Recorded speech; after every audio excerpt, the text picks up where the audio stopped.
Hi everyone, so today I thought about doing a bookshelf tour because I've always wanted to do that. I think I have done before one of those, but like not really as detailed as I want. So in this video, I'm going over my bookshelf, my little book organizing system, and all the little knickknacks I like to keep on my shelf whenever I have room for them. So let's do it. So as you can see, this is my shelves. Just two, because I have nowhere else in my room to put more shelves. So a good reason why I bought a Kindle a few weeks ago, so I can cut back on my physical book spending. Although I sometimes forget I have the Kindle, and I still walk out of Barnes & Noble spending like $200 worth of books. Ugh. I think everyone who has a long TBR understands that struggle. But here it is. It obviously extends to the floor, but yeah. And there's books behind these books. So we're gonna go through that today. Here is an overview. I keep some things on the top and then all of that. We'll go through all of that, I promise. So I decided to work on this white shelf first, and starting with this one, but it actually extended to this one over here. So let me get into that real quick. I like to call this shelf, or like, yeah, shelf, my horror and thriller shelf. And yes, it has extended all the way over here into my science fiction stuff.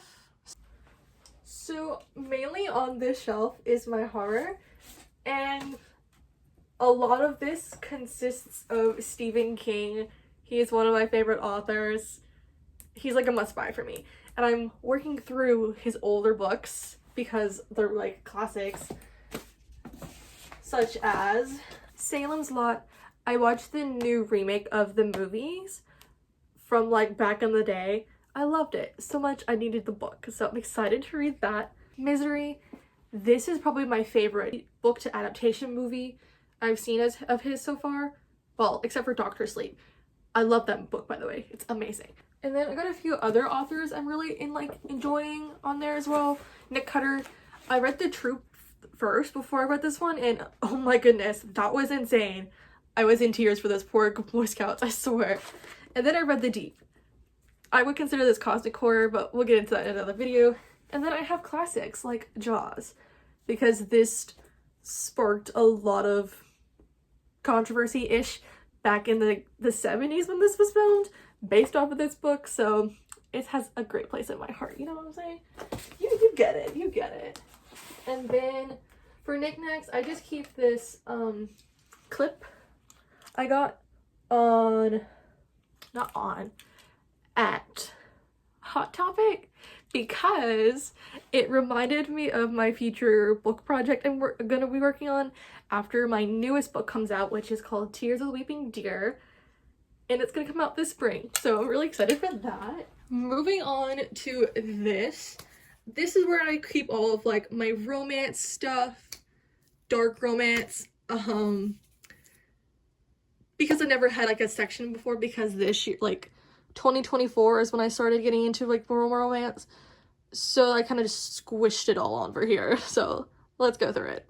What I keep on this shelf is my collection of bookmarks, because I also have a habit of getting new bookmarks when I probably shouldn't. So these are all kind of like stashed in here. There's a lot, okay? Don't judge me. But I feel like I have to have a bookmark that fits a cover of a book, or like the aesthetic of a book that like pops up in my brain. So I have bookmarks for that. Moving on. Some cute little romances that I thought would fit me better, because I'm not a rom-com kind of girly. I'm not like a thriller romance kind of girly. I'm more of like the supernatural, you know. So these worked. Most of my favorites are put in front, like Emily McIntyre. This is the only reason why I got into dark romance, because I read Hooked first, and then I just didn't stop. And then her Soul to Take series, I don't know what it's called. Like, oh, the Souls trilogy. This one's my favorite. And I read it on Kindle first because I don't think the physical copy was out yet. But I was like, I need to because everything else was amazing. And then I was like, oh, I need a physical copy. So I got one. And then we have like The Deal with the Elf King in there, Lost and Lassoed by Lila Sage. And we have a bunch of other stuff in here too. But it would take me like forever just to like pull them out. But you get the idea. It's kind of awkward talking to myself in my room to my phone camera. And I'm talking a lot, I feel like, so I need a Dr. Pepper break. Yeah, that's good. So this shelf, I don't really have anything to describe it. I just kind of smushed it together what I thought would fit. These are new. I just bought this set because I heard a lot about it, so I want to check it out. Oh, that's my frog. He's cute, isn't he? Oh, and my crab. Anyways, frogs are my favorite, so yeah. But I'm really excited to read these. I heard a lot, so I'm going to do that. I honestly should have read this one like a month ago or something. But next Christmas. And then I got some other classics, like The Song of Achilles. I've read this a few times. It breaks my heart every time. I've read this once. I haven't had the guts to read it again, but another time. Oh, and then some of my favorite books. These are my favorite. And like, you know the frog? You get it? Anyways, I'm excited for book 3. I need book 3 like right now. And I got some other classics in there like The Shadow and Bone series, the Six of Crows duology is somewhere behind there. And I also have I think it's behind there, the I don't even know what's behind here. Oh look, it's my book. Haha. The series has been discontinued, but you can still buy book 1 if you want it. I mean, you can read it as a standalone. You don't really need the series for it, but it's rewritten, brand new cover, so yeah. Oh yeah, I have the Shadowhunter series back here. I don't want to talk about that one because that one made me cry. I was like so upset. There's, I don't need no. Anyways, but there is that shelf. There's not really much to talk about. This is my most, this is like the shelf I tend to avoid for certain reasons. They're kind of dumb, but I'll explain it. Okay, a little fun fact about me. When I first got into reading, I actually started with books from the library in my high school. And this is one of the books I picked up and I never put down. This is the series that started the reading for me, the writing experience for me. Another video. But this is where I keep my supernatural books. So we've got vampires, werewolves. I've got like a lot of knickknacks up here. We're just gonna shove those away. Oh, it's where I keep my Kindle. I should do a Kindle tour because I've seen the people do those. I've got Twilight back there. I've got classics like Dracula, Edgar Allan Poe, Frankenstein. I'm very much into that. That's where my brain thrives. Where my book imagination thrives. You know what I'm saying? Like when you read, you picture a book or like a movie in your head. This is where that thrives. But yeah, vampires in general irk me. Not because I don't like them, but because I have like specific ideas in mind when I'm thinking of like a vampire. So some movies, some TV shows with the vampires don't really hit it for me like the classics do, like Buffy the Vampire Slayer, Dracula, Interview with a Vampire with Brad Pitt and Tom Cruise. Those are vampires. Not like a Discovery of Witches or Twilight. You know, those are cutesy vampires. I'm not into that. But don't get me wrong, Twilight is a must, okay? That's the only cutesy vampires I will accept in my heart. Okay. That camera, like, lighting situation or whatever was so bad down there. I apologize. Anyways, moving on to this, which is the second half to that shelf. Book speaking. They're not, like, actually connected. Duh. I know I said it a few times, but this is an extension of these. So we have more Stephen King, such as Christine, Sleeping Beauties, with his son Owen King. I actually read that one like a while ago. It was really good and kind of mind-opening. So if you're looking to see potential apocalyptic world that really shows a person's morals, makes them question things, I highly recommend Sleeping Beauties. We also have Graveyard Shift, What Moves the Dead. I actually really enjoyed What Moves the Dead. It was very gothic and very intriguing. It reminded me of my novel, or how I wanted my novel to feel like. I'll get there one day. But I also have another one by that person, A House with Good Bones. I expect it to be good because I like the other one. My book is right here. Oh, these are the new ones I got the other day because I have no self-control when it comes to book buying. So I got these. I really like the cover of this one. I like how it's like realistic.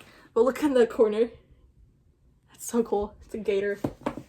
I'm pretty sure it's a gator because I feel like I would know the difference between a crocodile. I live in Texas. I've seen a lot of gators in my life, so I feel like I would know. But correct me if I'm wrong because that looks like a gator. Anyways, here are some of my special books. My very great friend.